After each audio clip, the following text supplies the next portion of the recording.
Boa tarde, obrigado a todos pela presença, seja aqui no remoto, seja no presencial. Obrigado pela paciência nesse período. Tentei mudar um pouco a aula, na verdade, assim, eu sempre estou querendo chegar num ponto e não consigo chegar. E é um ponto que eu fiz uma compilação de palavras que estão associadas aos dois temas principais do nosso curso, que é física e sociedade. E a pergunta é: que diabo é física e que diabo é sociedade? Se a gente resolve essa pergunta, tipo, a gente consegue achar um ponto em comum. E aí, o lance é que eu avancei como é que foi o desenvolvimento humano até um certo ponto, em que ele começa a desenvolver processos abstratos. Isso a gente viu que ele se fixa em algum momento em alguns lugares para se proteger dos perigos, por exemplo, as cavernas, onde a gente vê os registros das primeiras, das primeiras manifestações artísticas dele. Mas conforme isso mudou do Paleolítico para o Neolítico, o jogo também mudou muito. Especialmente no que se chama relações sociais. Porque daí você vai começar a criar comunidades um pouco mais complexas do que você tinha. Provavelmente as comunidades ela tinha alguma organização muito próxima do que se tinha em comunidades como a de animais, mas aqui você começa a criar regras em um local específico. Então a gente partiu do tempo, e no tempo a gente chegou a 10 mil. Falou, mas a gente estava em Sócrates, no momento. Só para lembrar um ponto aqui social importante, que a gente falou no tempo. A gente precisa voltar um pouquinho para o espaço. E daí a gente vai fazer as relações de geometria com a matemática, especialmente com a física, onde ela se aplica para o nosso caso. Mas aqui tem muito jogo social que é interessante. O homem construiu ferramentas, o homem descobriu técnicas para que a própria terra fornecesse o alimento para ele. Ele conseguiu domesticar animais, e dos animais que assim, que mais se destaca o que é o cachorro, né? Domesticado. Não que a gente coma o cachorro, mas algo a mais nas relações humanas transcende a necessidade fundamental. Você tem necessidade fundamental humana, pode ser aquelas que a gente conhece como necessidades básicas. Mesmo nas comunidades mais antigas, você percebe que uma relação entre animal e entre seres humanos entre si, seres humanos e animais, não necessariamente é predatória. Não necessariamente é predatória. Até porque você precisa transferir valor de uma época para outra. Então, quando você começa a produzir mais do que você consome, alguns fenômenos vão começar a acontecer. Primeiro, assim, você planeja o futuro. Quando você só sobrevive, você não tem noção temporal. Por isso que eu pedi aquele exercício para vocês de organize aí como é que vai ser a terça e a quinta de vocês, que é o dia que vocês têm aula aqui. Que é um primeiro exercício evidentemente muitos de vocês já fazem isso, mas é ter aquela dimensão total de quanto dura o dia e o que você pode fazer. Porque o antigo tinha que ter a noção um pouco mais ampla. Se ele sofreu os perrengues do que acontece no inverno rigoroso, da dificuldade de conseguir alimentos, isso forçou que aqueles que fossem mais preparados, os mais adaptados, não os mais evoluídos, os mais adaptados, para que conseguisse fazer reservas de uma época para outra. Então tem certos alimentos que nem são necessariamente os mais nutritivos, quando a gente vai pensar em soja, milho, milho na América, né? Soja, acho que só recentemente foi descoberto como semente mais apropriada para algum tipo de alimentação. Arroz na Ásia, você tem diversos tipos de grãos também que têm origem tanto africana quanto europeia. E aí você prefere não, você consegue perceber que você produzindo em larga escala esses alimentos consegue transferir valor para uma época em que as colheitas não vão ser tão fartas assim.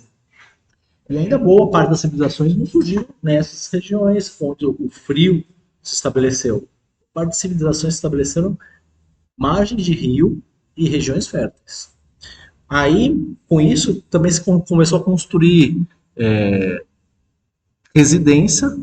Entre as residências, um dos principais fatores que se acredita que influenciou na fixação do homem é o cemitério. Você se fixa a terra, porque da mesma forma que você planta uma semente, você acreditava que plantando uma pessoa à terra, ela também retornaria. A ideia de eternidade de algo que não estava mais lá, o corpo. E aí aquela distinção que eu falei para vocês entre corpo, alma, que seria cabeça e corpo, e algo mais transcendente, que seria o espírito, ela está sempre na nossa história. Sempre na nossa história. E daí de um tempo assim, pô, mas aquela pessoa foi tão importante, você coloca uma pedra mais bonita, mais pintada. Pô, mas ela foi tão porreta, tão importante, você coloca uma pedra mais destacada aqui. E aí você vai fazendo pedra sobre pedra, e vai fazendo as pirâmides. E de repente as pessoas nem eram tão destacadas. O título que ela recebeu, porque ela foi filho do filho do filho de alguém destacado, você conferiu valor àquela pessoa pela herança genética dela, que não necessariamente se reproduz. Não sei quantos vocês viram, fora os Bernoulli, a família Bernoulli realmente é genial em todos os aspectos de toda a família, mas você fala assim, o filho do Einstein não é Einstein, o filho do Poincaré não é Poincaré, sabe? Ou seja, você tem esses grandes destaques científicos que a gente tem e a gente venera hoje em dia, ela não necessariamente repercute geneticamente. Mas, culturalmente, a gente tem esse aspecto de separar e segregar pessoas segundo o que ela pode entregar de interesse, de interesse social. Nós, para a astronomia, destacamos os fenômenos. Assim, os antigos registravam pedra, o que viam. Nós, como físicos interessados nos fenômenos, se repetiam. E, especialmente quando você tem templos, quando você tem construções. Na verdade, antes mesmo disso, quando você tem simplesmente pedras em algum canto, aquilo serve, a partir do momento que você se estabelece na Terra, que você se fixa numa certa posição na Terra, você consegue ver o céu de forma fixa também, como um observador fixo, e você consegue notar coisas que você não notava quando você era nômade, ficava mudando de posição para posição. Agora eu vejo o Sol se pôr naquela posição, mas de repente ele não se põe mais naquela posição, se põe naquela posição, naquela posição, naquela outra posição. Não, o Sol está indo embora, o Sol está voltando, e com isso marcar estações do ano, períodos mais longos no calendário, estabelecer épocas de calendário de colheita, pesca, isso tudo vai depender dos ciclos naturais, de dominar o tempo dos ciclos naturais que começa a surgir quando você se fixa na Terra. Stonehenge também parece uma coisa muito parecida, uma coisa muito semelhante com isso. Só que ele é voltado para o Sol. Esse aqui é um observatório lunar. Você vai ver que, em termos astronômicos, civilizações vão se distinguir muito pelo uso ou do Sol nos seus calendários ou pelo uso da Lua nos seus calendários. E a Lua vai ser muito importante nos calendários. Mas para registrar isso e passar culturalmente, não é qualquer experiência. Você pode ver que tem diversas pessoas que são autodidatas, mas elas têm uma péssima qualidade de conseguir transferir o que conhecem. Você pode conhecer muitas coisas muito bem. Professor, eu tirei violão de ouvido. Você vai falar, ensina aí, não sei ensinar. Você vai falar, tipo, o seu conhecimento, que é maravilhoso, nasce contigo e morre contigo. Mas no processo de desenvolver as artes, na verdade, desenvolver a fala, a comunicação, a arte surge no paralelo. A arte surge, como eu falei, no desenho, quando eu falei imitando os sons dos animais, o som, ritmo, de você perceber a harmonia das coisas mais simples da natureza, aquelas coisas que se repetem ao longo de uma certa frequência ao longo do tempo. E o interessante é que o casamento justamente de quando você cria a palavra para expressar as coisas, você domina linguisticamente, né, você faz as conexões neurais, de modo que você consegue articular a sua língua e emitir sons que se repetem ao longo do tempo, porque você fala, seu nome é, sou um homem primata, seu nome é Brr. Ele fala, qual é o nome dela? Brr. Tá. Brr. Tenta conversar com alguém, se vocês nunca tiveram a oportunidade, da Índia. Ou qualquer, às vezes, um país que fala uma língua muito diferente da gente. Você vai ver que ele vai falar o nome dele e você não sabe falar o nome da pessoa. Porque é o modo como ele articula a língua, a boca e tal, emite sons que a gente não está acostumado. Vocês devem ter ouvido falar, por exemplo, que alemão é gutural, uma coisa mais na garganta. E a gente tem um som mais tonal. A gente estava brincando na semana passada sobre o espanhol, né? Mas a brincadeira muito interessante de fazer com gente que fala espanhol é a nossa tonalidade, nossa musicalidade do som. Nós temos mais afinações. A gente tem o E, a gente tem o E, e a gente tem o O, a gente tem o O. Então fala vovô e vovó para eles. Para ele é a mesma coisa.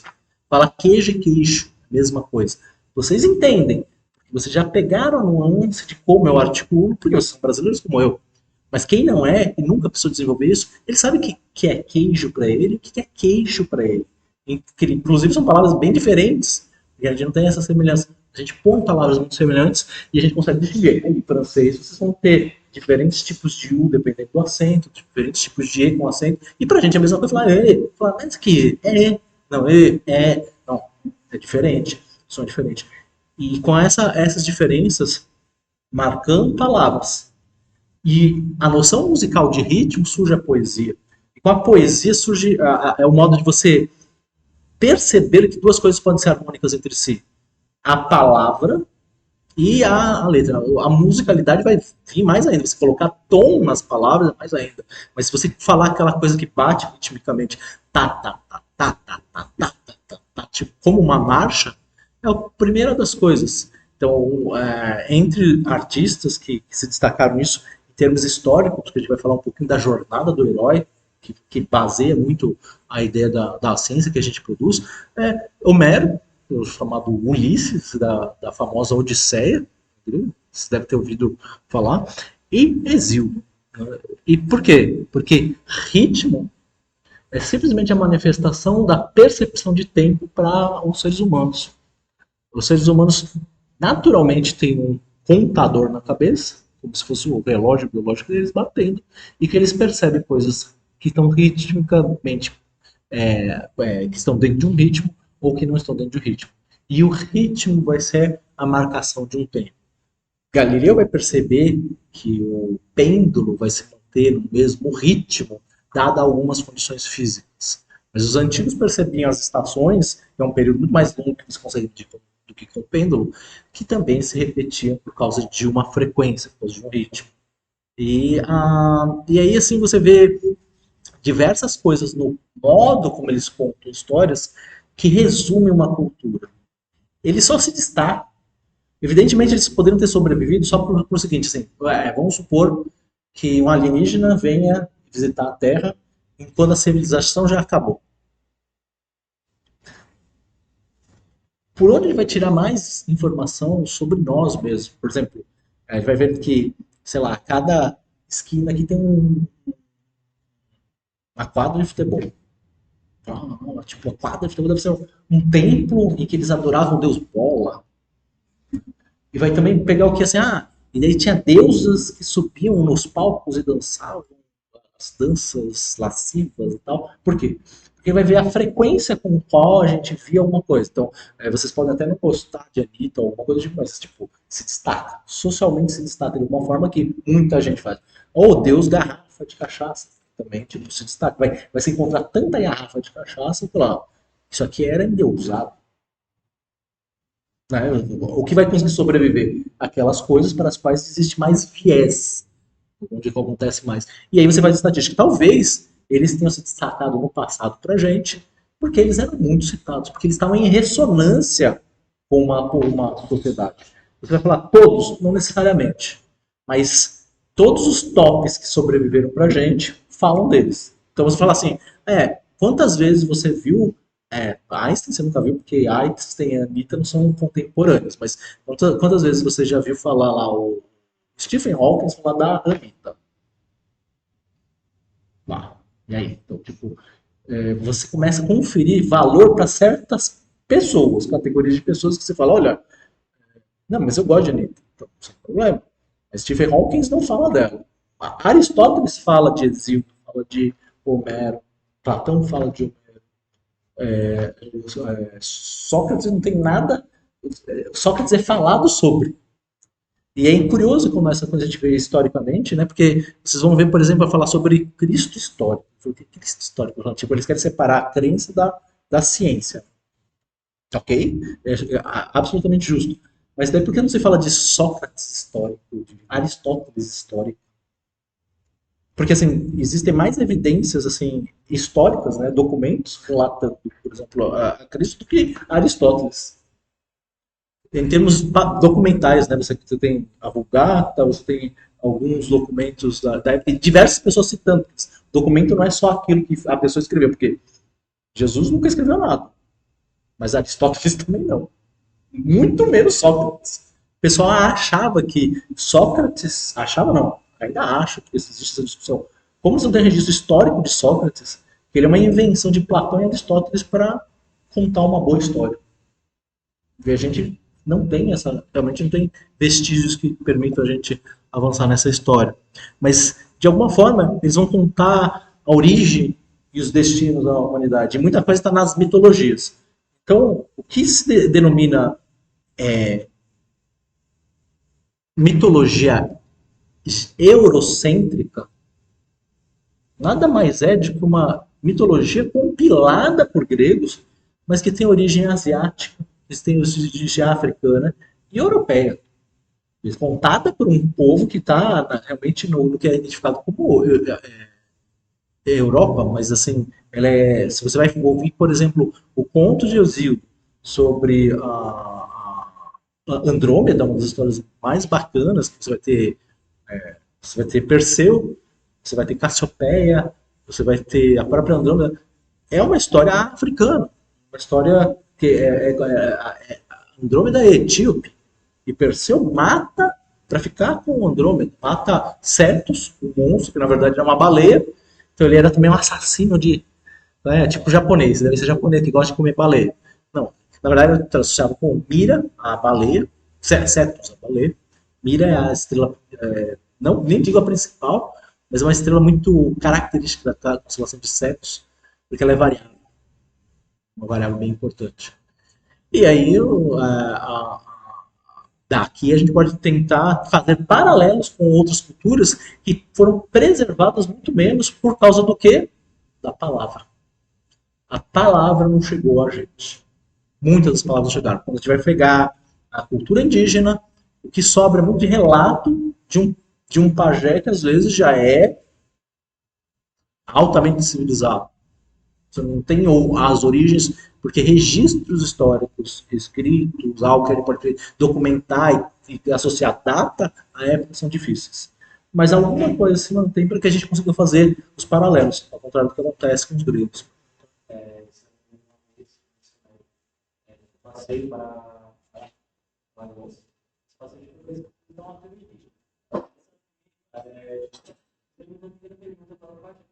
uma pergunta sobre a questão deles.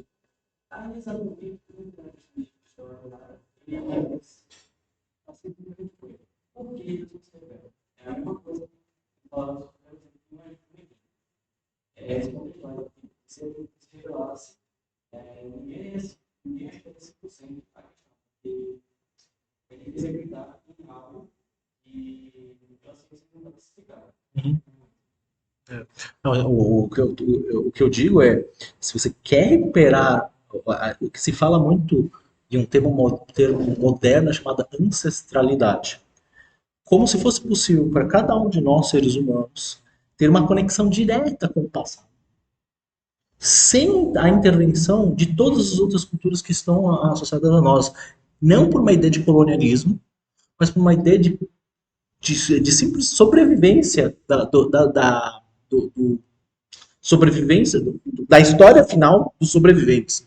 Então, entre indígenas, a gente perdeu muito da história deles. Então, a gente tem alguma pessoa, alguns grupos que tentam recuperar, mas eles reconstroem histórias que já não existem também. Assim como nós fazemos. Nós vamos ver que muitas das histórias que a gente conta agora e começa a contar para vocês como se fosse o ápice das ciências sociais, parece mais como uma história de bambolê, de moda que vai e volta de outra forma. Então, certo. E aí, na brincadeira, eu fiz aqui uma nuvem de palavras sobre a física. Eu peguei na internet, eu falei, consulta na internet o que se fala sobre física e faço o seguinte. Quanto maior a frequência da palavra, maior a palavra. Quanto for menor a frequência a palavra, menor é a palavra. Daí, ok, física e sociedade. Física e sociedade. Física, qual é a palavra mais frequente? Física. Né? Tipo, podia até deletar essa palavra, mas veja aqui, fenômeno, ciência, então, são coisas que a gente trabalha mesmo, teoria, modo de como se explicam as coisas, evidentemente está matemática lá em cima, você vai ter quântica aqui do lado, e cadê se tem quântica de um lado, cadê a relatividade do outro? Se bem que aqui, ó, bem embaixo de quântica tem Einstein, né? Eletromagnetismo, filosofia, partículas, matéria. Galileu e Einstein, ó, tá lá. A gente sempre fala bastante de Galileu, mas vão querer colocar Einstein um pouquinho maior, né? Foi estatística, porque ó, Maxwell para mim foi gigante. E boa parte da descrição de Einstein vem do trabalho de Einstein, de Maxwell. Estatística. Mas que diabo, será que eu deletei relatividade mesmo? Partícula. Alguém achou relatividade aí? Princípios. Tá. Deve falar, olha, deveria aparecer uma coisa assim, eu tô meio desconfiado desse jogo de palavras, né, professor? Justo. Vocês estão pegando. Eu só peguei um critério, joguei a máquina para fazer a conta lá, ela fez e eu engoli. Tá estranho mesmo. Mas vamos ver o que acontece quando a gente faz, por exemplo, sociedade. Quando a gente faz sociedade, o que aparece aqui? Bom, é vida, é sociedade. Mas comunidades sociais e a justo. Na verdade, o indivíduo é a sociedade mais numérica que existe. Então, vai sempre começar do elemento indivíduo. E é engraçado porque qualquer ideia social pode tentar anular o indivíduo, que é uma contradição, porque você precisa do indivíduo para formar, dos indivíduos para formar sociedades. Com certeza, e vice-versa. Né? Vice-versa. Tem membros, política, né? Comunidades, grupo. Né? O que mais?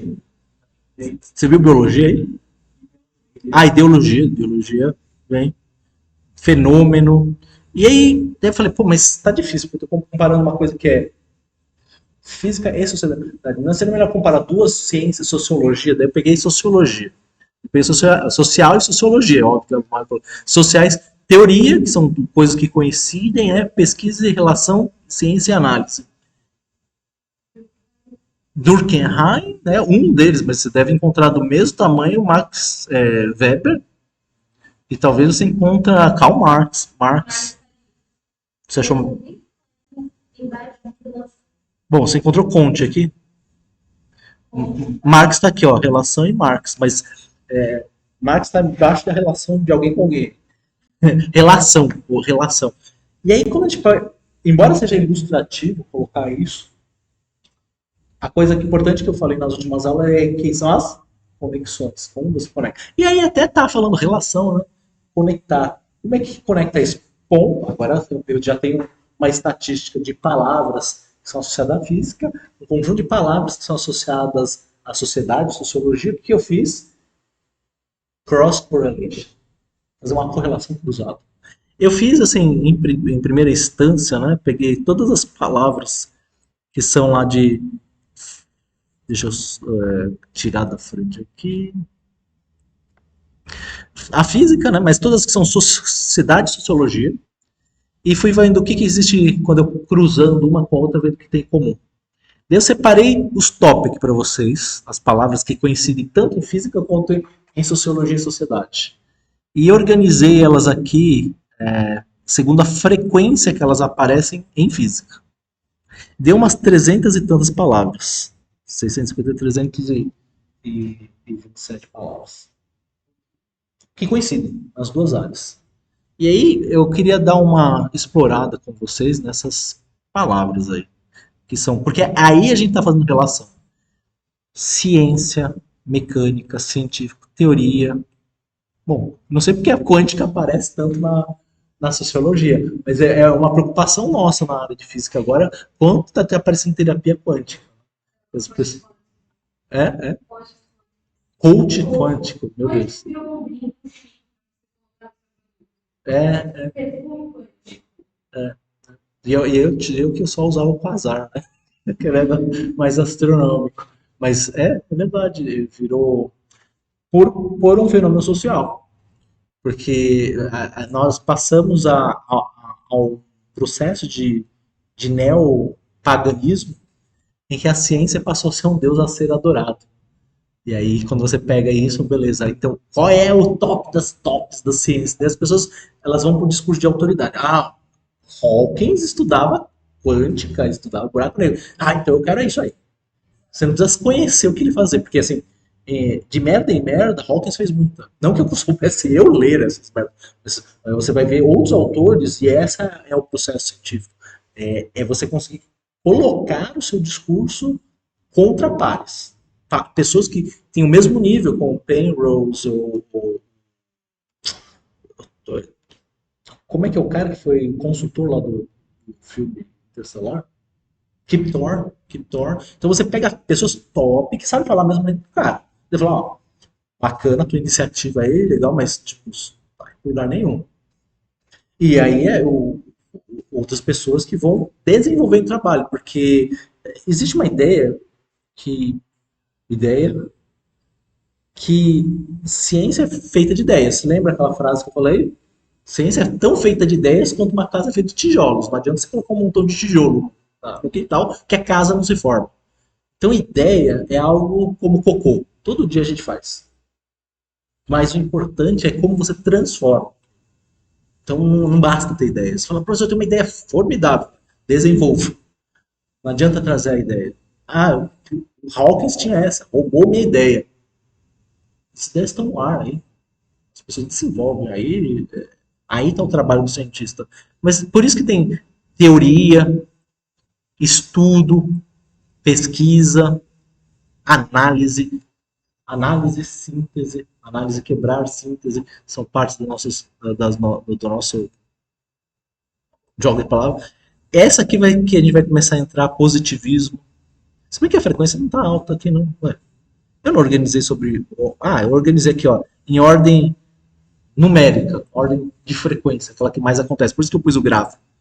Até pus aqui, né? Sociologia, e daí eu pus o gráfico aqui, esse gráfico. Eu tentei arrumar um jeito representativo de explicar as palavras, mas não é boa, não. Então você vai colocar uma barra e a palavra, até corta física, científico, estudo, conhecimento, filosofia. Que é muito da história que a gente está entrando. Desenvolvimento. A ideia de evolução e desenvolvimento. Né? Conceitos, história, naturais, campos, deve ser teoria de campos. Problema, experimento, pensamento. E daí eu cheguei à conclusão que eu falei, ok, com isso aí dá para fazer um curso? Não sei. Só sei que as palavras em si não são suficientes, mas os números me pareceram ser suficientes em muitos aspectos, e inclusive para os antigos. E eu cheguei a mostrar essa figura para vocês como os babilônicos contavam. Você lembra das falanges? Qual é a etapa posterior de você contar? É operar. Operar é você começar a conectar coisas, você começar a tentar resumir o complicado com coisas mais simples. E aí que vem um jogo pesado. Aqui, por exemplo, no sistema numérico babilônico, eita, eu achei que tinha animado isso aqui, mas aqui está fazendo operações com múltiplos de 10. Aqui são os números, que vocês, pelo menos os básicos, né? Até 20, 30, 50, 60.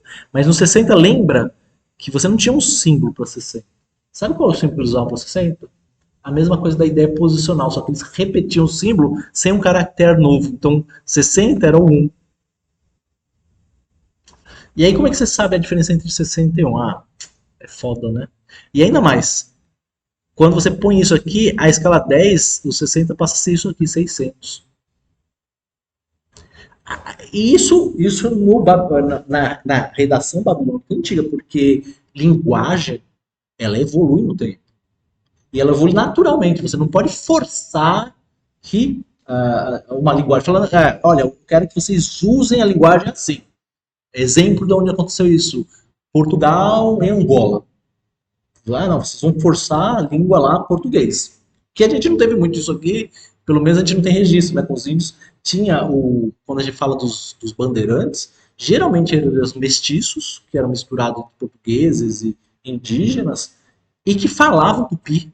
Tanto que você vai ver todas as rodovias lá de São Paulo para diversas regiões do Brasil, elas são nomes indígenas. A gente preserva diversos nomes indígenas porque o que aconteceu era uma fusão de linguagens. Mas em Angola existiam leis de segregação para você falar o português.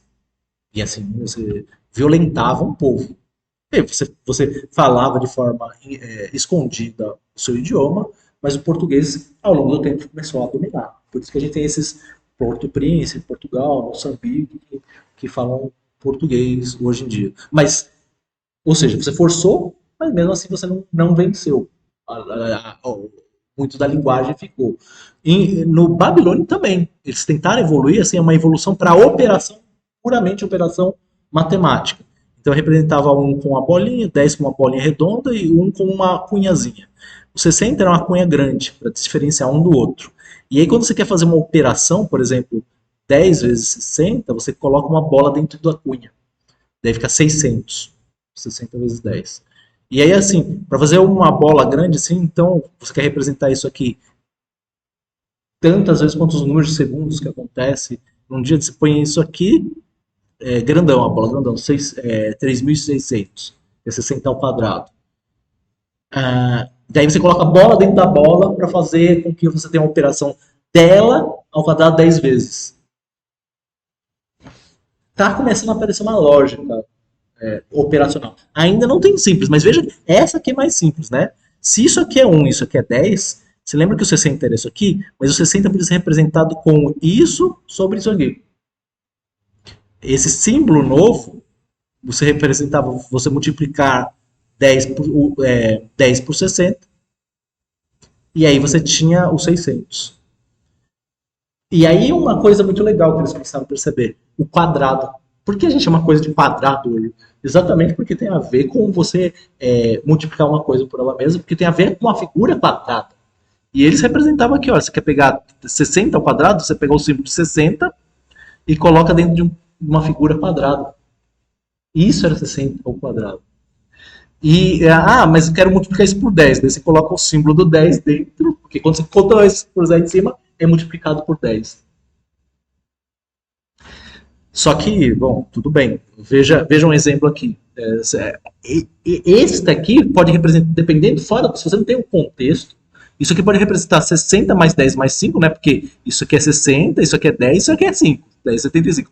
Ou isso aqui pode ser o 60 quadrado, mais o 10 e o 5, que é 15, 13.615.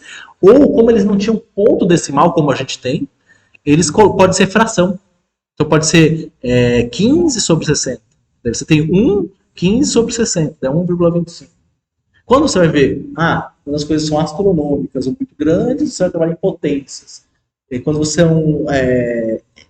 agromensura em unidades. E aí você tinha um cara, que era o cara que banjava da conta só para fazer trabalho com agromensura, tinha um cara que era só para fazer medida de produção agrícola, outra coisa que era só para medição.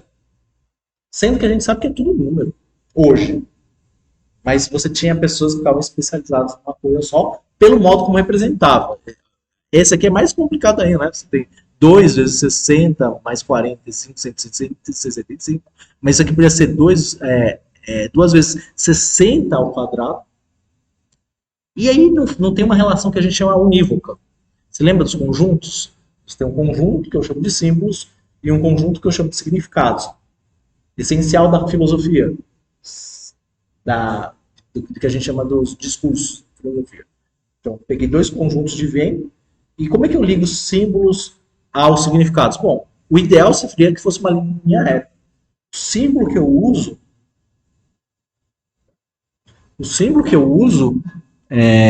representa. Vou tentar aqui. Ficou sem sinal?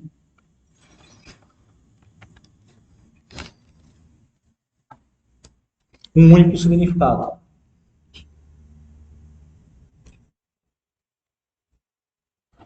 Sinal. P, duplicar, tá duplicado.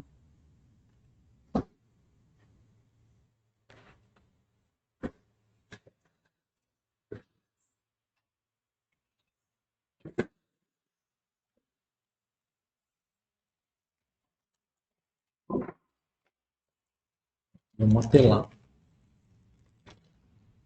Eu acho que ele tem uma porta VGA. Passar para a porta VGA.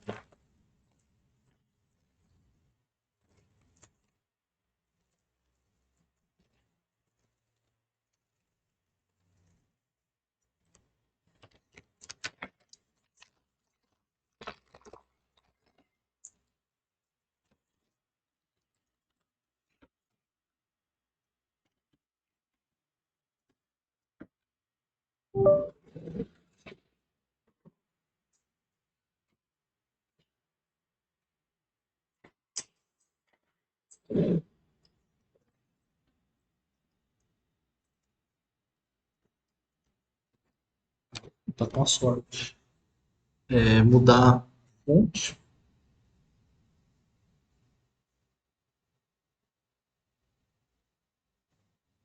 Foi, assim, não sei o que aconteceu. Mas o ideal, então, seria associar do símbolo ao significado. Mas a gente às vezes sabe que um conjunto de símbolos pode ter diversos significados. Isso é bom a gente ter em mente. Tanto que, quando a gente fala sobre matemática, a gente não trata ela como ciência. Assim como filosofia, a gente trata como ciência. Fala, que diabo é ciência? Sei lá, a gente está tentando construir o significado de ciência, mas vocês vão ver matemática associada a uma linguagem. Mas uma linguagem em que ela consegue fazer. Isso aqui é uma função que a gente chama de injetora, sai daqui, vai para lá, mas que a gente quer transformar ela numa linguagem em que a correspondência entre símbolo e significado seja unívoca. Um para um. Pra um. Só que a própria matemática tem alguns postulados que mostram que isso é inviável. Mas ela vai tentar. O modo de se aperfeiçoar quando a gente tenta construir uma ciência é isso.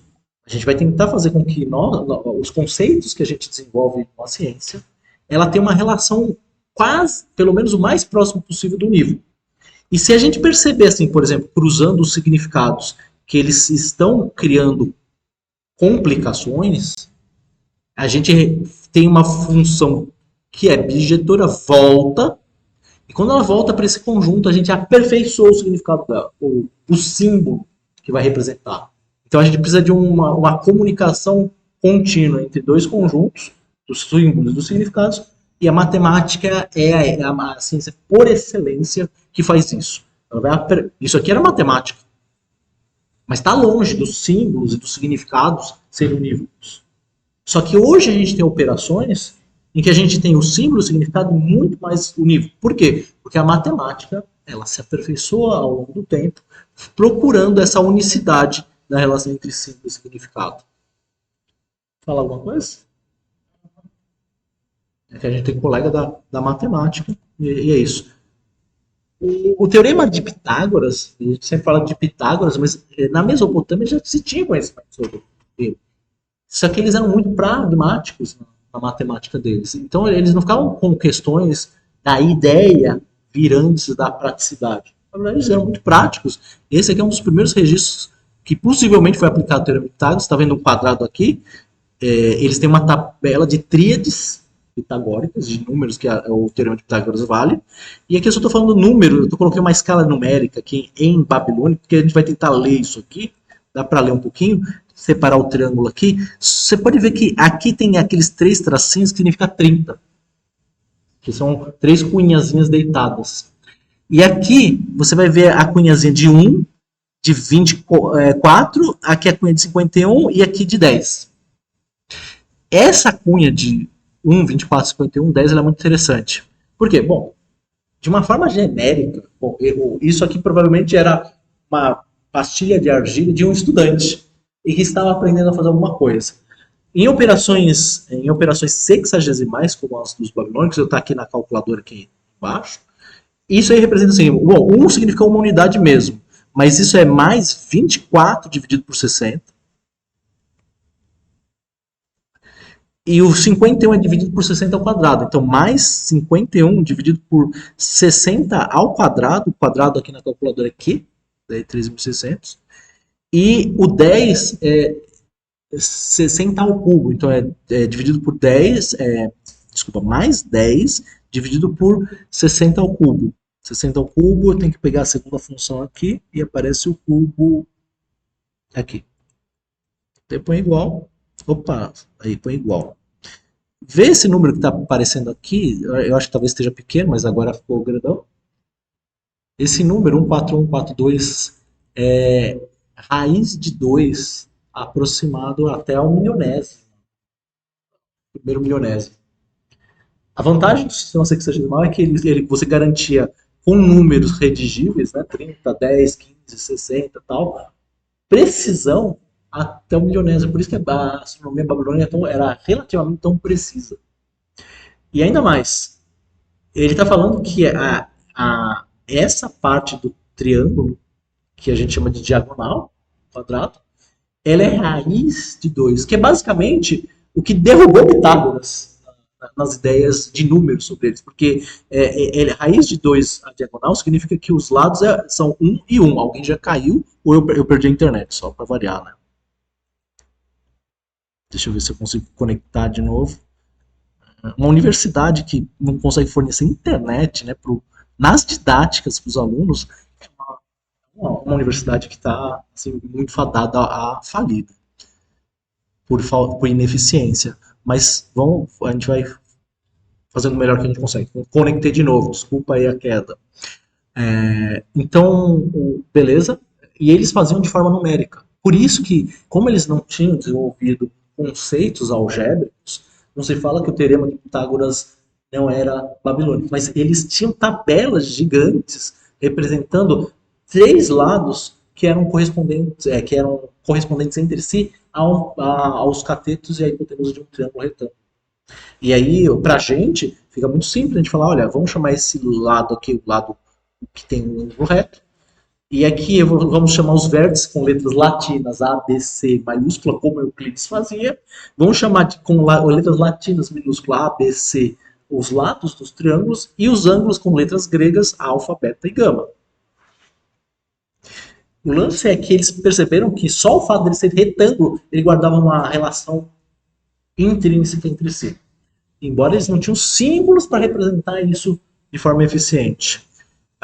Como eu falei, isso aqui é raiz de 2. Só que o que era aquele 30? É que se você multiplica 30 por raiz de 2, ele vai dar esse número que está dando aqui, 42, 25, 35. 42, 25, 35 é a mesma coisa que você pegar 42 mais 25 dividido por 60, mais 35 dividido por 3.600. Isso com precisão de milionésimo, que é 42,42,6. Ele está fazendo um jogo de operações, mas sem o rigor matemático que a gente desenvolveu hoje.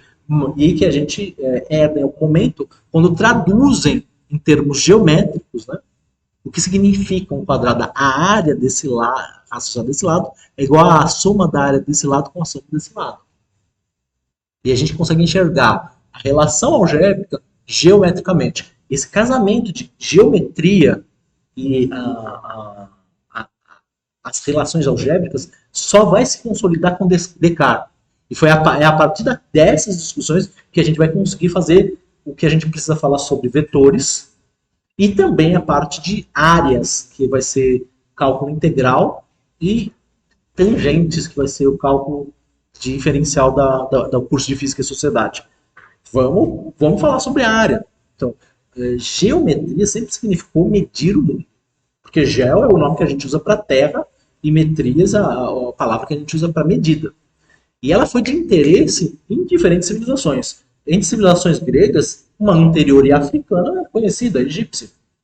E essa egípcia ela se desenvolveu em situações especiais, não daquelas variações climáticas gigantescas que eu falei para vocês. Lá, os povos se mantiveram na Europa, no Neolítico, por muitos anos. Enquanto no Egito e na Babilônia, Oriente Médio e África, você tinha civilizações florescendo nas margens dos rios.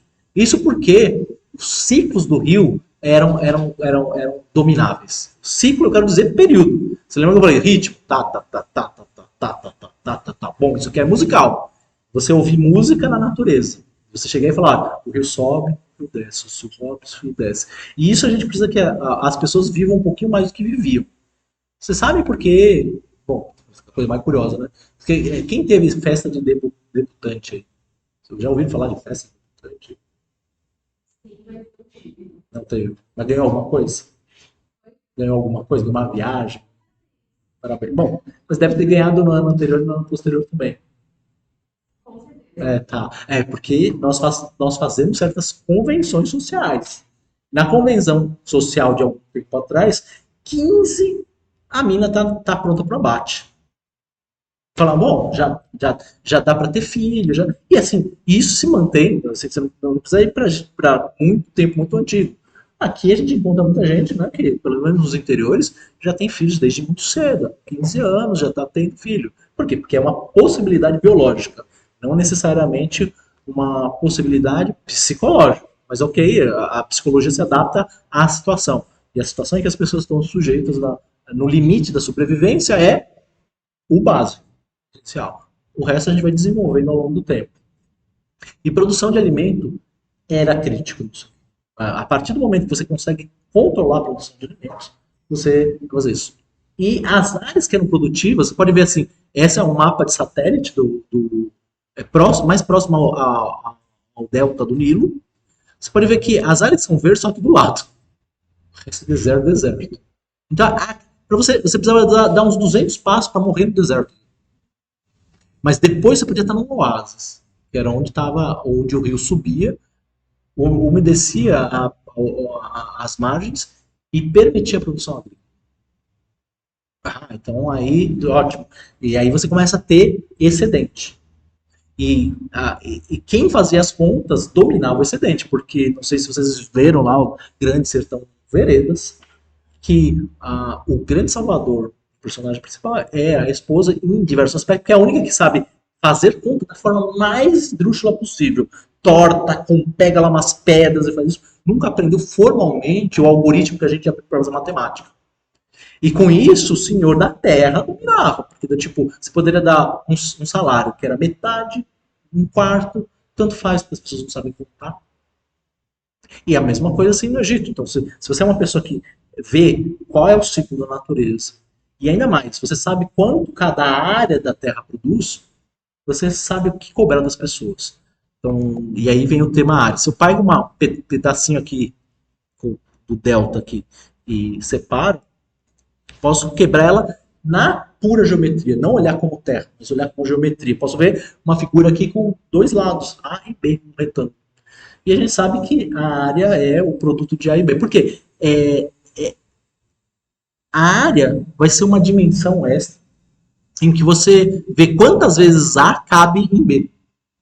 É como se você fosse empilhando A's um em cima do outro e chama esse produto de área. Por que área?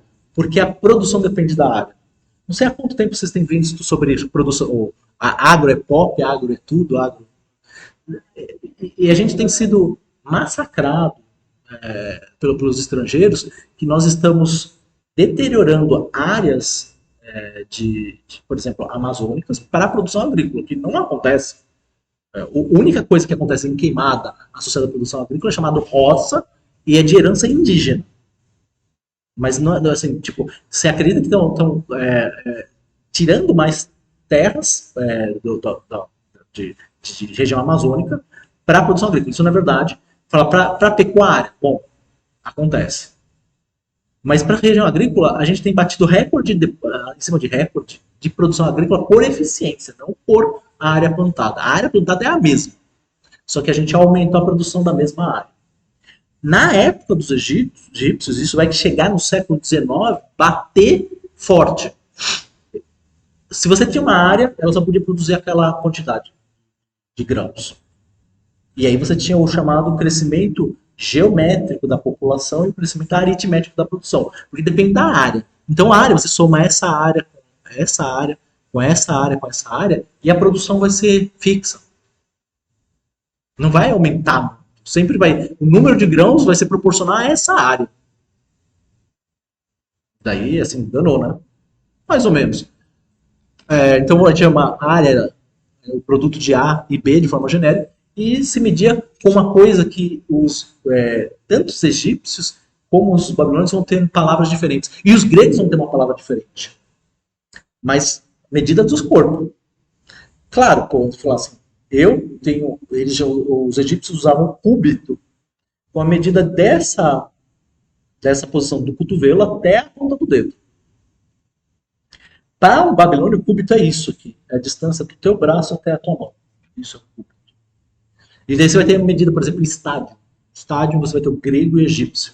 Isso vai ser importante para literalmente a medida da Terra, a geometria. Medir o raio da Terra. Que vocês vão ver em introdução à astronomia, não é nesse curso aqui.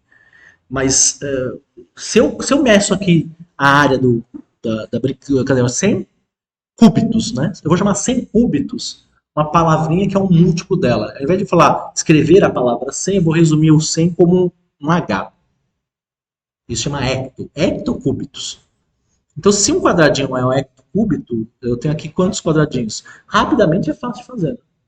Você pega assim, conta quantos quadradinhos tem na horizontal. 1, 2, 3, 4, 5, 6, 7, 8, 9, 10 quadradinhos. E daí você conta quanto tem na vertical. 1, 2, 3, 4, 5, 6. E você multiplica, né? 10 por 6, 60. Qual é a unidade?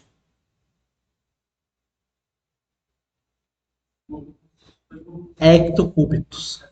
Hectocúbitos. Mas se a gente fosse traduzir numa linguagem moderna, um cúbito, 60 hectocúbitos quadrados aqui, né, na verdade, eu posso pegar 100 metros. 100 metros é uma grandeza maior do que 100 hectocúbitos. É por isso que estou representando ele com um quadrado maior. Beleza, se ele é maior, quantos hectômetros, né? Quantos 100 metros tem ali? Mesma conta. 1, 2, 3, 4, 5. 1, 2, 3. Eu tenho 5 e 3. 15 o quê? Hectômetros. Hectômetros ao quadrado. Significa que eu tenho mais cúbitos ou mais hectômetros?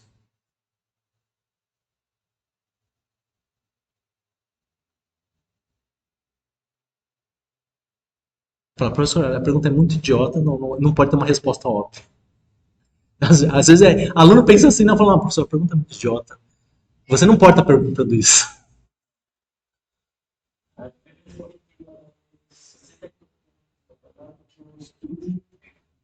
Quando eu medi em hectômetro, deu 15 hectômetros quadrados. Se eu falar quem tem mais hectômetro, não, tem a mesma quantidade de hectômetro.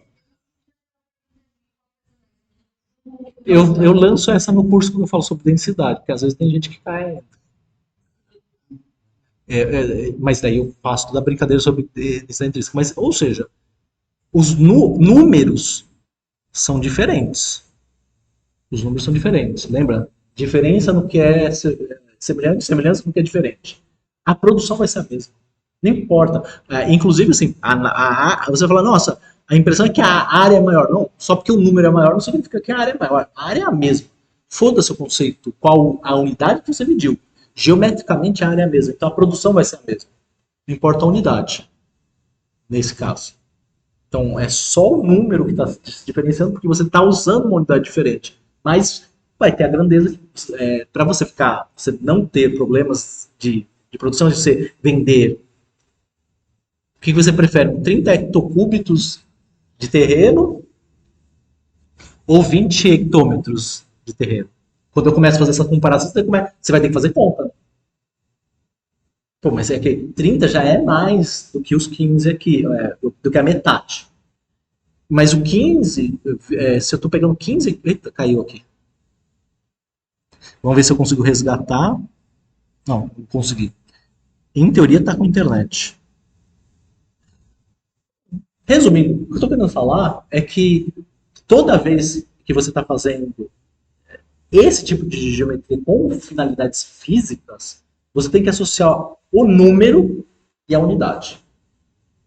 Porque senão você vai ser ludibriado. Então, existem grandezas que a gente chama de escalares e você tem que associar número e unidade. Muito bem. Então, se eu aumento o terreno proporcionalmente, quanto aumenta a proporção? Se eu dobrar o lado desse terreno, vai dobrar a produção? Mas não, eu falei um lado, falei o outro. Se eu duplicar a área, sim, dobra a produção. Mas se eu duplicar isso aqui, só um lado, não vai ser o dobro.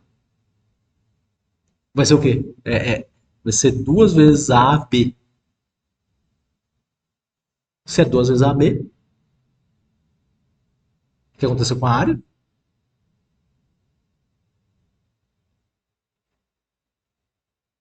Não entenderam a questão? Se eu falar que essa grandeza aqui, será que eu consigo? Isso aqui eu vou chamar de x. E só para facilitar, x agora é 2a. Então a área era x. X vezes b. Quando eu substituo aqui, fica o quê? O que aconteceu com a produção?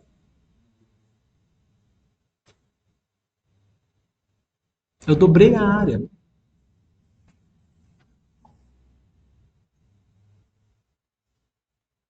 Mas se eu dobro os dois lados,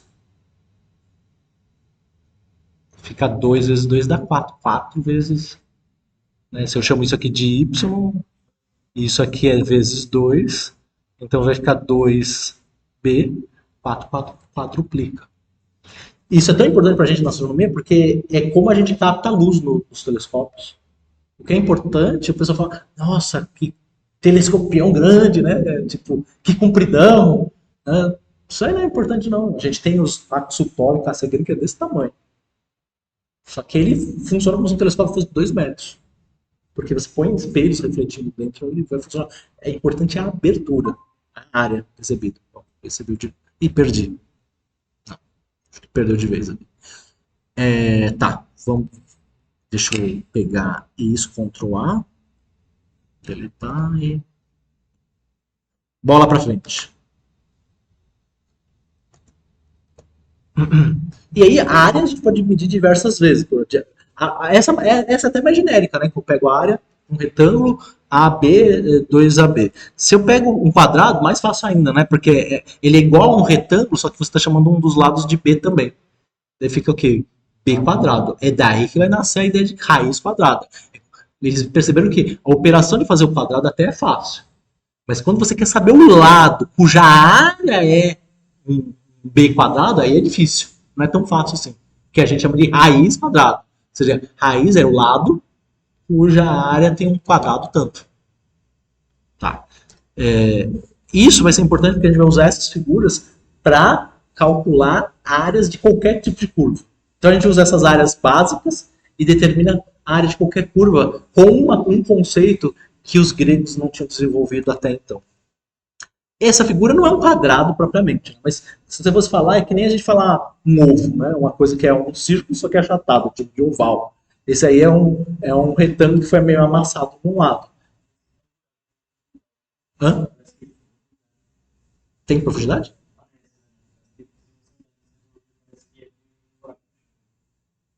Ah, sim, entendi. Não, a gente representa perspectiva fazendo esses traços paralelos, mas geralmente é convergente, né? Doutora em desenho lá explica pra gente depois isso aí. A gente usa um ponto de fuga e aí parece. Parece, mas como é que é a área dessa figura aí?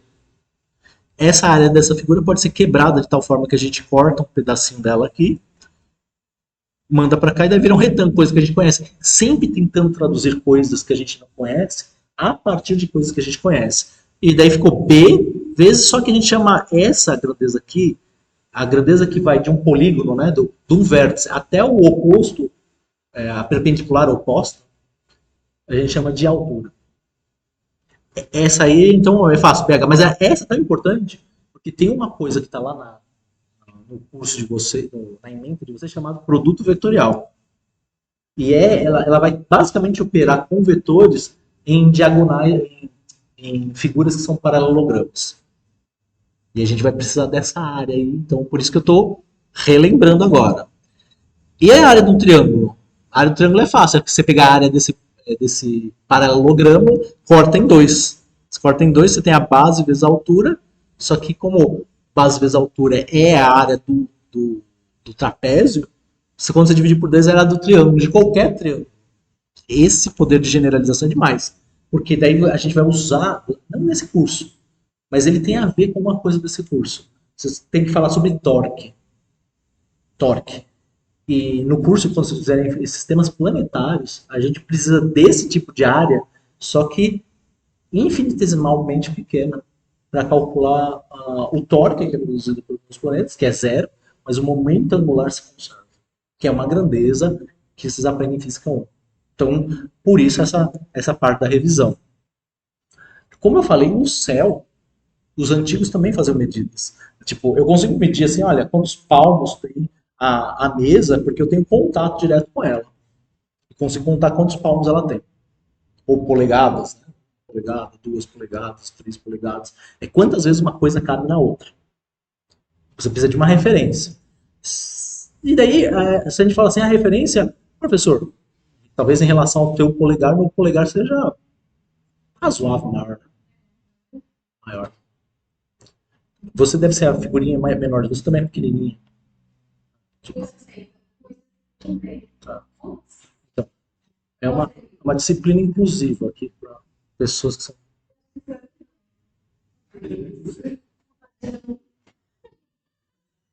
Só se sabe quando compara. A dança dos dedinhos aqui, pessoal, a dança dos dedinhos. Tá, ok. Para o mesmo tamanho, você espera que seja do mesmo tamanho. Agora o problema é assim, o que eu tô falando, os antigos mediam usando o antigo babilônico cúbico. E aí ele fala, olha, isso aqui é 1 grau, isso aqui é 10 graus, isso aqui é 15 graus, isso aqui é 5 graus, isso aqui é 25 graus. Só você tem que esticar o braço. Eu falo, mas se eu comparar então com você, vai dar certo? Pois então. Dica. Estive na Orlinha Pôr do Sol agora. Orlinha do Pôr do Sol, para quem não é daqui, é um lugar para se conhecer para pegação. Não é bem pegação. É um lugar bacana, porque você vê o pôr do sol assim próximo da água, fica aquele jogo de cores bem bonito. Se você pegar o seu capetinho aqui, né? O desenho do capeta, isso representa 15 graus no céu. Então, se você coloca um dedo no horizonte e outro dedo no sol, como a gente está aqui próximo do Equador, ele desce quase perpendicular. Então significa que o sol vai levar 1 hora para se pôr. Isso é super estratégico. Você quer chegar na hora do pôr do sol. Então você já vê se dá tempo lá. Fala, beleza, vai dar tempo. Isso porque a Terra gira 360 graus em 24 horas, 360 graus por 24 horas dá 15 graus por hora. Mas ainda fica a dúvida aí. Professor, mas vale para todo mundo? Pega essa outra dica aqui também. Ó. O resto eu vou falar lá no curso de Introdução à Astronomia. O tamanho da Lua. Existe um mito que a Lua ela é maior no horizonte. Sabe aquela coisa? Se a orlinha pôr do sol é boa para pegação, lua cheia é outra coisa. Nossa, você vê que sobe o lobo lá, a loba também. Lobo. Lua cheia, não, é hora de ir pra balada, arrumar e sair.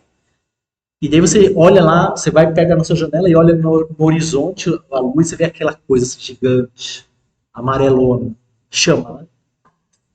Mas se eu falar que a lua não tá grande, não é frustrante? Não, mas eu vejo gigante, grandona no horizonte, não é. Mestre, pega a lua, põe ela no seu dedo, esticar, 1 cúbito de distância. Ela vai dar metade do seu dedo. A lua tem meio grau. Quando ela subir, ela ficou pequena. Pega o seu dedo, coloca assim, você vai ver que vai dar o mesmo meio grau. O tamanho é o mesmo. Essa é a diferença entre físico. A gente vai ser sempre muito sugestionado pelas nossas percepções. E os gregos vão começar a fazer discussões importantes sobre isso. Na verdade, não só os gregos, toda a filosofia avança até a época de hoje, vai questionar nossos sentidos. E aí, poxa vida, então o que a gente pode confiar? Falar, meça que você vai ter alguma confiança. Mas, mas meu dedo e o dela, tem comparação, né? Tipo, você calça quanto? Com todo respeito. 34, 42, ela tem comparação? Não tem comparação. Mas existe uma comparação. Porque, desde sempre, a ciência está procurando o que existe em comum. Não é algo que separa. Evidentemente, nós temos autores diferentes, composição corpórea diferente, mas o que existe em comum entre nós? Bom, Só vou falar de mais duas medidas. Se eu pego uma moeda de 10 centavos e coloco a uns 40, uns 70 metros, ela vai ter 1 minuto de ar. É como se você pegasse escala babilônica, divide por 60. Então, 1 grau dividido por 60 é 1 minuto. E se eu ponho ela... Não, 72 não, esse é 4 quilômetros. Ela vai ter 1 segundo. 1 dividido por 60 ao quadrado na escala babilônica. 1 segundo de ar. Mas voltando para aquilo. No pôr do sol, a gente consegue ver essa constelação que tem as Três Marias, chamada constelação de Órion. Então, você, qualquer um, consegue ver lá as Três Marias. Essa estrela aqui, que é azulzinha, chama Rigel. Essa chama Betelgeuse, é um nome bonito para dar um nome pro filho, né? Tipo Betelgeuse. Se você quiser ter uma menina, você pode chamar ela de Bellatrix, que essa aqui é Bellatrix. Daí tem Saiph e Rigel. Mas então você pegar Rigel e Bellatrix, ele tem uma proporção interessante. Essa coisa que a gente fez do capeta funciona. Então você imagina assim, ele tem um ângulo alfa no céu. Porque no céu tudo parece medidas esféricas. Então tem um ângulo alfa entre eles, mas eu consigo colocar a minha mão esticada, numa ponta vai ter Bellatrix e na outra ponta vai ter Rigel. Assim. Não assim. Esticado. Esticado. Ensinando novo. Aula de heavy metal, tirar foto e colocar a filmagem. Então, você coloca esticado e você vê isso. Mas então, imagina assim uma criança, né? Você tem uma criança que ela tem um braço pequeno. Concorda? E, não querendo chamar, mas eu sou grande e tenho um braço grande. Então, eu faço isso, meu braço é grandão. Só que o lance que acontece, e aí a beleza da ciência nisso é, a criança tem dedos menores. A distância entre os dedos vai ficar menor. E a minha distância entre os dedos é maior. O lance é que, vocês já ouviram, tipo, essa figura aqui? Hã? É proporcionalidade. Ah, o homem vitruviano. O homem vitruviano representa uma harmonia que se encontra em todos os seres humanos, não importa se é homem ou mulher, embora seja homem, a gente vê pelo peru dele para fora, mas quer dizer que homens e mulheres elas vão ter proporções iguais, então não importa o tamanho da pessoa. A criança é um adulto em miniatura, em muitos conceitos culturais foi por muito tempo, mas a gente reconhece ela como criança e não como tatu pelas proporções, né? Porque se fosse um tatu, as costas seriam maior, a cabeça seria assim, mais afunilada. Não é um tatu. Por quê? Porque ele tem parece. Você podia falar, não, é um macaquinho, sei lá, porque tem similaridades. Similaridades não de símio, né? Similaridades. Similaridades. Por quê? Porque a gente vê, 5 dedos, uma cabeça, um tronco, um pé. A música da Xuxa toda lá. Mas com criança a proporção é muito mais. Caiu. É muito mais fácil de você ver. Então, quando eu faço aqui, eu faço a relação entre os tamanhos. Não, a internet voltou, mas a pessoa não voltou mais. Aí o que eu faço? Se eu pego a seguinte divisão, pego os dedos maiores dividido pelos dedos menores, não é tipo cortar. É simples você pegar a medida e dividir uma pela outra. Ela tem a mesma proporção, mesmo valor do que o braço maior pelo braço menor. O braço do adulto pelo braço da criança. Não sei se vocês entenderam, mas assim, quanto a criança é menor? Vamos supor que a criança tem a metade do tamanho do adulto. Você não tem a metade do meu tamanho, mas vamos supor que é bem próximo disso. Metade do meu tamanho. Significa que seu braço é metade do tamanho do meu. Mas a distância entre seus dedos também é metade. Quando você divide isso por isso, o que vai dar? Não isso por isso, mas assim. Você toda é metade de mim. Então, se eu dividir o meu braço maior pelo seu braço menor, ele vai dar um valor que é a metade. E os meus dedos, a distância dos meus dedos maiores com a distância dos seus dedos maiores também vai dar metade. Entendeu?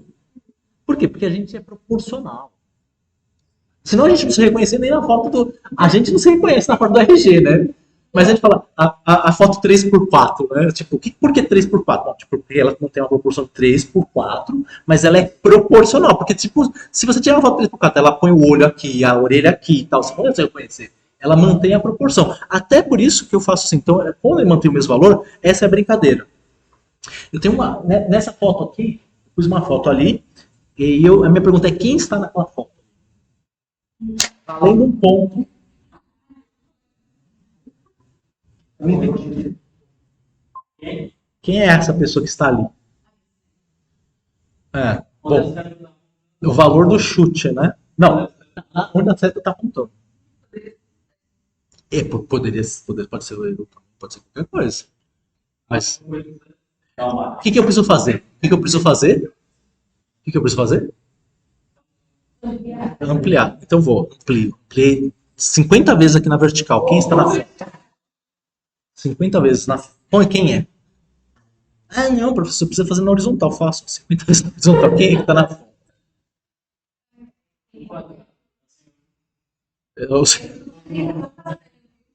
Bom, já começa a fazer hipóteses, né? Você vai ver, nem tem cabelo, nem é gente. Então teria que fazer uma análise dificultando. Lá vem um matemático, colocar um modelo sofisticado. Não, só precisa fazer uma coisa, eu acho. Não, eu acho, não tenho certeza. É aumentar proporcionalmente.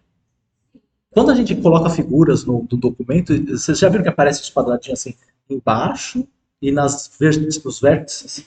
No geral, o vértice permite que você arraste e ele vai proporcional. Ele aumenta o mesmo fator que ele aumenta na horizontal, ele aumenta na vertical. Isso. Ou seja, só vai num lado. Às vezes você quer isso mesmo. Às vezes você quer. Como eu quis. Eu fiz isso aqui. Então, se eu faço proporcionalmente, eu não preciso nem pôr 50 vezes, 50 vezes. Quem é a pessoa? Vai ficar para a próxima aula. Acho que acabou. Não ficou só. Acabou? Ah, não, tem tempo. Vamos lá. Faz proporcionalmente aqui, ó. Tum. Né? E ela tem lados desproporcionais. Em relação à maior parte da raça humana, não é assim, tipo, pô, patolino, né? Mas, tipo, é uma coisa que se transformou no conceito de belo. Na verdade, pega, por exemplo, a questão do belo e do feio. Minha tia, que me criou, ela tinha sardas e era considerada a coisa mais horrorosa. Né? Ela tinha vergonha. Eles tentavam passar produto para sumir sarda. E de repente hoje o conceito falou, nossa, bonita com sardas. E que é, tipo, sei lá, vai falar, é defeito, entre aspas, manchas. E é bonito. E daí, tipo, não sei se foi ela que criou essa tradução, mas as pessoas parearam uma coisa bonita com outra coisa que poderiam falar, nossa, que lado desproporcional, que feio. E ficou bonito. E o conceito de proporcional e beleza estava muito ligado, por isso o homem vitruviano. Mas a ideia de proporcionalidade é que o que eu fiz? Eu multipliquei pelo mesmo fator na horizontal e na vertical. Quando eu fiz isso aqui, eu posso resumir, independente da figura que está aqui, a geometria. Proporcionalidade significa assim, você fazer uma razão. E o que significa fazer a razão? Se eu tenho lá um lado B, e aí eu tenho um comprimento A, razão significa você saber, você medir quantas vezes B cabe em A. Isso que é razão. Muito bem, razão A sobre B. E aí, vamos pegar então a área. Vou chamar essa área com B, lado B e D, e coloco dentro de um retângulo. Quero saber se esse retângulo é proporcional. Bom, se esse retângulo tem lado A e lado C na vertical, é só ver quantas vezes ele cabe na horizontal, quantas vezes ele cabe na vertical. Na horizontal, eu faço a razão A sobre B. E na vertical, eu faço a razão C sobre D. Se eles são proporcionais, o que tem que ser essas razões? O mesmo número, que é aquilo que eu falei sobre estar mais próximo, mais distante. A, B, C, D. Isso que a gente chama de proporção. Proporção é a igualdade entre duas razões. E razão, em grego vai chamar de logos. Razão é aquilo que existe em comum entre coisas diferentes. Então, não é o que a gente faz uma divisão? Ah, você tem 10 balas, 5 crianças. Quantas balas por criança? Ah, se for de elite é tanto, se for indígena é tanto, se for. Não. É dividir igual. Dividir igual significa 2 balas por criança. E o que existe em comum, logos. 2 por 1. Entrou? Bem-vindos à internet da UFES. Sinto, desculpa, mas tá gravando? Então, sim, pelo menos isso eu consigo garantir. Então, razão e proporção. E Tales, pré-socrático, ele usou isso ao extremo. Ficou famoso por uma história bacaninha, né? O desafio, medir a altura das pirâmides. Por muito tempo não sabia a altura das pirâmides. Não é aquela coisa trouxa, assim, mas, pô, o cara vai construir e já põe a trena. O problema é que a pirâmide é maciça. Não dá pra ficar entrando lá dentro, colocar a base e até perpendicular no vértice. Né? Tipo, não é, vamos medir a altura dessa sala. Alguém sobe lá, pega uma trena e põe perpendicular aqui. Não, porque é maciça. E aí, qual é a dica? Qual é a dica que você dá? Já que você é pequenininha, tem a dica aí? A dica Thales deu. Thales, a sombra, pegar o sol, assim, daí a história, a lenda diz o seguinte, é que você tem uma certa horário do dia, assim, que você vai pegar a pirâmide, e ela tem uma altura H, e o Thales, o bastão dele tem uma altura H'. A linha é ótima. É, o Sol vai incidir e produzir uma sombra, tanto no Thales quanto ele com raios paralelos. Esses raios paralelos vão incidir sobre o Sol e você vai ver, vai poder medir, vai ter uma hora do dia que a altura do seu bastão, ou sua altura, vai ser igual à sua sombra. Bom, se vai ter esse dia, o que você faz? Mede a pirâmide, né? Vai lá e mede a sombra da pirâmide. Porque se ela tem a mesma altura que você, a altura da sombra da pirâmide também vai ter a mesma altura que você. Corretinho? Bom raciocínio, né? Mas isso é meio lenda, né? Porque qual é a lenda? É porque, no geral, a sombra, essa conta, só consegue fazer quando ela é perpendicular aqui à base da pirâmide. Porque, no geral, quando essa altura acontecer, ela vai estar em ângulo. E você não consegue medir esse ângulo aqui do centro da pirâmide até a extremidade da base. Tem uma época muito específica do ano que isso vai acontecer. E que daí realmente ela vai ser perpendicular. Quando ela for, e isso confere lá o teorema de Thales. O teorema de Thales, embora ele não esteja mostrando explicitamente triângulos, ele está falando o que acontece com os ângulos, a relação entre segmentos em retas paralelas e transversais, e que a gente baseia muito das contas que a gente faz com vetores. A gente vai ver quais são os ângulos em que os vetores eles têm entre si e a gente está usando direto o Thales. Mas se você continua o par de retas que não é paralela, você vai ter um triângulo e você vai ter a proporcionalidade de triângulos que eu estava falando sobre vocês.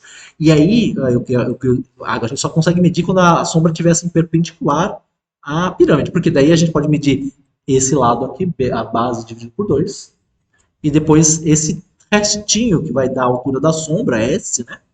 E aí você tem a altura da pirâmide vai ser igual o tamanho da sombra da pirâmide. Entenderam a ideia das proporções? Tá, eu cheguei até a publicar isso em artigo desse problema. Mas porque Pitágoras tomou muita fama entre os pré-socráticos por uma série de razões importantes, mas que vale a pena a gente falar no nosso curso por diversos aspectos. A gente herda muitas coisas dele. Mas Pitágoras nasceu de uma classe abastada, na ilha de Samos. E sendo de uma ilha, ele tinha uma coisa privilegiada, a vista. Porque todo lugar que você olha vai ser aquele mar. Todos os lados. Então o horizonte fica muito bem definido para ele. E ele reparou uma coisa engraçada, ele também conseguiu viajar muito. Então ele, nessa região do Samos, facilmente ele vai para o Oriente Médio, beber da cultura babilônica, facilmente ele vai para a parte ocidental da Europa e facilmente ele vai para a África aprender conteúdos. Então, tendo grana, pode viajar. E ele não só viajava para curtir para a night, né? Foi só para balada. Ele aprendeu e trouxe os conhecimentos e criou uma ordem de aprendizagem lá. E tanto que o termo de Pitágoras, no Egito, na África, era usada como uma tríade pitagórica muito específica. 3, 4, 5. Você pega 3 ao quadrado, 4 ao quadrado e 5 ao quadrado, eles dão um triângulo retângulo. E os egípcios usavam para fazer as pirâmides nós. Eles pegavam, fazer um nó, fazer a medida igual, às vezes é mais fácil. Né? Você pega um barbante, dobra ele em 2, você consegue o dobro da medida, o triplo da medida. Então fazer o 3, o 4, o 5 é muito fácil, com nós. E aí com isso, o pessoal fala, nossa, mas teve que vir alienígena aí para fazer as pirâmides, porque são muito perfeitas. Não, eles só respeitaram Pitágoras. O teorema do Pitágoras, não é do Pitágoras, mas respeitaram porque eles sabiam fazer um instrumento. Você pode fazer nós desse tamanho, ou você pode fazer nós desse tamanho. Então você pode fazer uma base muito grande com nós de tamanhos semelhantes e garantir que o ângulo seja reto. Por isso que a pirâmide saía tão retinha, né? Mas ele via isso, assim, tipo, música. Quando o cara tem grana, o que ele pode fazer? Gastar na night e também pode ouvir música. Se é escravo, não. Na Grécia é cheio de escravos de trabalho. Como ele era senhor da grana, os escravos faziam trabalho e preparar e pensar. E ele foi o primeiro a sistematizar uma lei física, que era a lei da harmônica dos sons. Pegar os sons, aqui não sei se vocês estão vendo aqui, são pezinhos, cordinhas, chamado monocórdio, embora tem diversas cordinhas, mas cada corda está emitindo um som, porque ele colocava uma pezinha aqui na extremidade e esticava a corda. Ele, tá vendo? É tipo um... Sabe aquela coisa? Qual é o nome disso aí? Que você toca? Não, bongo. Não, aquele que você bate a cordinha, um berimbau. Um berimbau. Só que um berimbau que ele extrapolou aqui para diversos pezinhos associados. E ele conseguia ver que quando você pegava metade da corda, dava um som que era harmônico. Não era uma coisa que dissoava. Porque dessoar a gente ouve no ouvido, faz. Ele não, ele pegava um som e ficava, tipo, sem dissoar. Então ele compilou quais são as regiões onde os sons ficavam consonantes e percebeu que eles tinham relações com os números que eram conhecidos na época, basicamente os números inteiros. E tinham relações inteiras com os números chamados racionais. E ele falou, porra, na física está acontecendo isso aqui. E aí ele via assim, o valor da geometria, por exemplo, como ele morava numa ilha, pensa comigo, tipo, essa proporção dos sons. Ele, na época dele, se acreditava que a Terra era basicamente plana, porque você vê plano. E diversos registros que a gente tem de civilizações são em lugares basicamente planos. Se toda a direção que você olha, parece que está plano. Ele, como morava no mar, se fosse plano, o que acontecia? Ele veria o barco com o ângulo alfa, 15 graus, vamos supor. E aí, quando o barco vai diminuindo, ele fica 1 grau. Mas ele ia diminuir também proporcionalmente à distância. No entanto, o que ele observava era isso aqui, ó. O barco ia sumindo, a parte de baixo ia sumindo, a parte de cima ficava. Tem outro aqui, tipo esse parquinho, ó. A parte de baixo vai embora e a parte de cima que fica, até sumir. Vai falar. E pior, não importa a direção que você olhasse. Se olhasse para norte, fazer isso. Se olhava para sul, fazer isso. Se olhava para leste, fazer isso. Ué, todas as direções fazer isso. Falar, só uma terra esférica pode fazer isso, né? Porque você vai se afastando. Vai chegar um momento em que tua visão na linha tangente, vai começar a obstruir a parte de baixo do barco. Ele vai começar a passar para a parte de baixo, você só vai ver a vela. Até um ponto que você nem isso vê. E quando isso acontece para todas as direções, o único formato possível para isso era a esfera. Ele fala, pô, mas se a gente faz esfera, ele fez outros sons com som, outros experimentos com som. Sinos de tamanhos diferentes e proporcionais. Mesmo material. Sabe, vocês já viram aquela coisa de copos? Você coloca um cálice, esfrega o dedo e faz um som. Se você coloca uma quantidade de água, metade da quantidade de água, 3/4 da quantidade de água, os sons são harmônicos. Daí ele falou, porra, o que vale pra corda, vale pro sino, vale pro negócio. Ele viu o número em tudo. Daí ele falou, tudo é número. E ele falou, poxa, então, e o movimento dos astros? Ele acreditava que os astros giravam em torno da Terra em esferas cristalinas. Por que tinha que ser esfera cristalina? Porque o material mais puro e transparente que ele conhecia na época era o cristal. E aí a gente não conseguia enxergar. Então ele justificava porque as coisas não caíam, porque elas estavam presas em esferas cristalinas e quando essas esferas elas giravam, elas faziam um som que era o som das esferas. O som das esferas, o som harmônico, e que a gente só, as pessoas muito capacitadas como ele, eram capazes de ouvir. Daí se você é burrinho, você não vai ouvir. Então fala, ó, aprende com o tio, porque eu sei. E essa coisa do tio é importante, né? Porque desde pequenos a gente tem a noção dessa coisa do amplo, esférico, como como se envolve a gente numa completude com algo superior. A gente vai ver essa esfera celeste. Nossa, a esfera celeste dá uma sensação de harmonia. Você vai ver muitas igrejas são construídas com abóbodas esféricas que te dominam. Como se remetesse a gente ao útero, ao nirvana. Que daí remete culturalmente pra gente a uma harmonia. E ele tinha percebido todas essas harmonias. Então a esfera é a figura perfeita Por quê? Porque a esfera é um formato perfeito, de todas as direções como Deus, né, e a justiça de Deus. E ele começou a associar uma coisa muito louca. Né? O que eu tenho que dizer é que, basicamente, o que Pitágoras faz vai se converter no que hoje a gente entende como quadrívio, que é a matemática, a astronomia, a geometria e a música. E ele via que a matemática tava para geometria, assim como a música estava para astronomia, como se fosse uma proporção. A astronomia era a geometria em movimento. Geometria, geometria está parada, a astronomia seria as formas em movimento. E a música seria os números, né, em movimento, seria a parte da motor. Tudo baseado em Pitágoras. Mas Pitágoras, ele tá muito mais para um louco, psicopata, assim, religioso. Você veja assim, nem vou falar assim, vou falar da tétrade para vocês depois.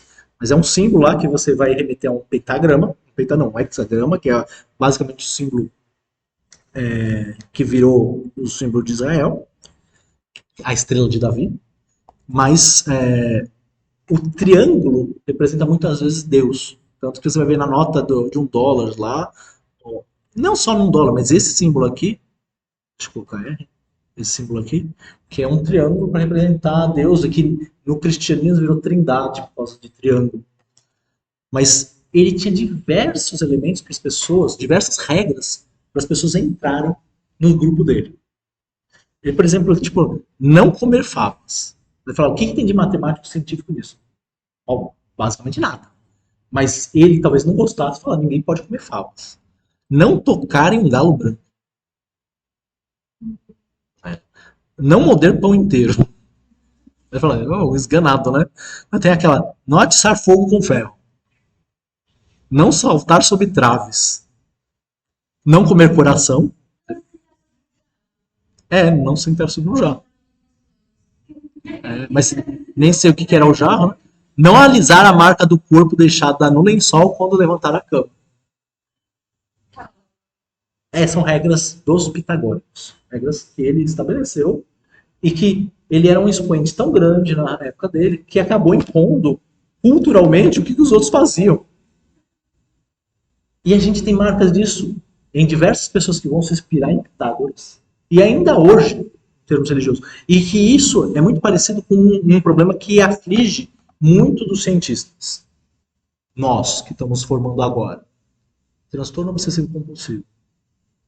É marca de transtorno obsessivo. Ou seja, a pessoa, para se manter com alguma estabilidade nas questões dele, científicas, a facilidade que ele tinha para detectar padrões, fazia também com que ele criasse algumas manias. Essas manias, quando elas são recursivas e prejudicam a convivência com as pessoas, tem um nome chamado transtorno obsessivo compulsivo. E o problema é quando você passa psicopaticamente seu transtorno para o outro, né? Falando, só vai ter o que você fizer a mesma coisa que eu. E aí confere aspecto quase que religioso para as questões dele. Mas, como eu falei, são males associados à ansiedade, especificamente à ansiedade. E a ansiedade é algo que tem afligido muito nossos alunos. Porque nossos alunos não são nossos alunos à toa. Se eles estão fazendo a área de exatas, é porque eles têm facilidade com padrões. Identificação de padrão. Mas isso também cria um loop na cabeça da pessoa e pode levar para certos transtornos que a gente tem que ficar atentos. Então, se você tem alguma coisa assim do tipo, até justifica lá no comer fala, ele não queria, não gostava de falar, não recolheu o que caiu, por quê? Se caiu é porque Deus quis, então não pode cair, então você não pode tirar do lugar que Deus quis. Se você tem esse tipo de pensamento que faz com que você caia recursivamente no som, vocês têm auxílio aqui na universidade psicológico. Eu não consegui falar porque o pessoal está tudo em greve. Mas existe vocês têm prioridade para tratamento psicológico, questão de ansiedade, transtorno obsessivo compulsivo, depressão. E eu falei, nós da área de exatas somos sujeitos a muita pressão. E aí esse estresse acaba desencadeando os efeitos como esses aí. Para ele, como ele era Pitágoras, tão expoente, ele fazia todo mundo entrar na mania dele. Mas pra gente que está começando a carreira, a gente tem que ficar atento, porque não necessariamente essas coisas vão fazer mal para você. E a ideia é, quando a gente desenvolve esses transtornos, a gente tem a plena crença. Eu coloquei esse pratinho porque eu tive uma namorada que foi psicóloga. E daí a gente, no início da era de fazer página de internet, eu fazia a página e fazia as figuras para ela. E daí eu falei, como é que a gente traduz toque? Transtorno obsessivo compulsivo. E daí eu pensei uma pessoa com um talher tortinho. Daí você coloca lá, talher, você quer ver uma pessoa, você coloca outro meio torto, assim, na pessoa. Ela fica se coçando. E daí você fala, mas professor, então eu tenho isso, né? Todo mundo tem um pouco de tudo. O problema é a ressonância que aquilo tem na tua vida de, se, de crescer exponencialmente e tomar boa parte da tua vida. Você fala assim, você acreditar que se isso aqui vai estar torto, ou vai matar teus pais, não existe relação de causa e efeito. Ah, mas eu não quero nem experimentar, não quero nem testar. Não existe relação de causa e efeito. Mas você está preso numa crença. E é muito típico na nossa área.